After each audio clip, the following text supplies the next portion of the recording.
కరీంనగర్ జిల్లా ఇల్లందుకుంట మండలం లక్మాజిపల్లి గ్రామంలో మద్యం నిషేధం అమలు చేయాలని గ్రామస్తులు ఏకగ్రీవంగా తీర్మానించారు. యువత మద్యానికి బానిసై జీవితాలను నాశనం చేసుకుంటున్నారని ఆందోళనతో గ్రామ సభ నిర్వహించి ఈ నిర్ణయం తీసుకున్నారు. గ్రామంలో మద్యం అమ్మితే 10,000 జరిమానా విధించడంతో పాటు సమాచారం ఇచ్చిన వారికి 2,000 బహుమతి ఇస్తామని ప్రకటించారు.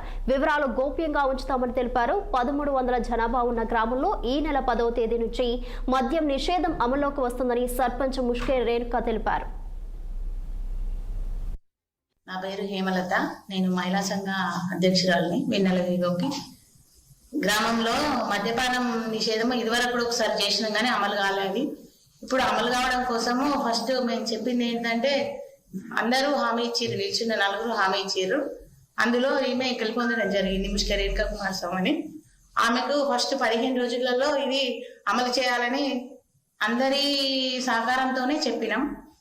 అందరి గ్రామ ప్రజలందరి సహకారంతోనే చెప్పేసినాం. దాన్ని 15 రోజులలో అమలు కావాలని మొన్ననే మేమందరం అనుకున్నాం. కూడా అందరూ సంతకాలు చేయడం జరిగింది. అందరి కుల సంఘాలు, మహిళా సంఘాలు అందరితోని అందరి సహాయ సహకారాలతోని కుల సంఘాలతోనే చేసుకోవడం జరిగింది. మన గ్రామంలో ఏంటంటే మద్యానికి బాగా బానిసలేదు. ఈ దేశానికి ముందుగా పట్టుకొమ్మలేటిది గ్రామ ప్రజలు మంచిగా ఉంటే దేశం అభివృద్ధి జరుగుతుంది.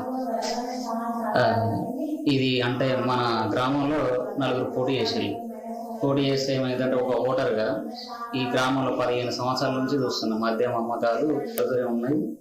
ఈ జరగడం వల్ల ఏమైందంటే మనిషి మారుతాడు. మనిషి ఒకలా ఉండి మద్యం తాగేసరికి ఏమైందంటే వేరే రకంగా ఆలోచిస్తుంటాడు. దీనివల్ల ఏమవుతుందంటే విశేషణ కోల్పోతాడు. విషణ కోల్పోయి ఏం జరుగుతుంది, కలహాలు జరుగుతాయి. కలహాలు జరగడం వల్ల ఏమవుతుంది, ఆర్థిక ఇబ్బందులు, మళ్ళీ ఇంకా చెడు అలవాట్లు, ఒక తప్పిదం చేసి ఇంకో తప్పిదం, ఇలా కుటుంబాలు ఇచ్చిన అవుతుంది. మళ్ళీ ఏంటంటే ఏ రైతైనా ముందుగా ఆ పత్తి అంటే మందు తాగి ఈ మందు తాగలుగుతాడు. పత్తి మందు తాగాడు ముందుగా ఏం తాగుతాడు, మద్యానికి దగ్గరలో ఉన్న మద్యం తాగి కలహాలు చూడటం ఏమవుతుంది, ఆ మందు తాగి చనిపోతున్నాడు. అది కరీంనగర్ జిల్లా ఇల్లందుకుంట మండలం లక్ష్మణపల్లి గ్రామం.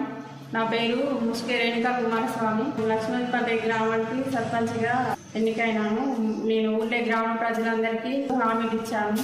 ఎలక్షన్లో 4 అభ్యర్థులను నిలబడ్డాము. ప్రజలందరికీ ఊళ్ళో తిరుగుతున్నప్పుడు అందరూ హామీలు ఇవ్వాలని సంతకం తీసుకున్నారు.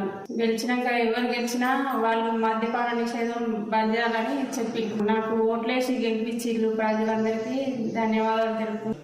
సర్పంచ్గా పోటీ చేసిన 4 అభ్యర్థులతో పాటు మొత్తం గ్రామంలో ఓట్లు 1,309 ఓట్లు. మొత్తం పోలైనవి 1,154 ఓట్లకు. నాకు ఓట్లు 496 ఓట్లు పడ్డాయి. 167 ఓట్లతోటి మెజార్టీతో గెలుపొందాను. అందరూ ప్రజలు నాకు ఓటేసి నమ్మకంగా గెలిపించినందుకు అందరికీ గ్రామ అభివృద్ధి కోసం పనిచేస్తానని ధన్యవాదాలు తెలుపుకుంటున్నాను. గెలిచినాక తర్వాత 15 రోజులకే మద్యపానం బంద్ చేయాలని మాకు వాళ్ళు ప్రజలందరూ చెప్పడం జరిగింది. అది కరీంనగర్ జిల్లా.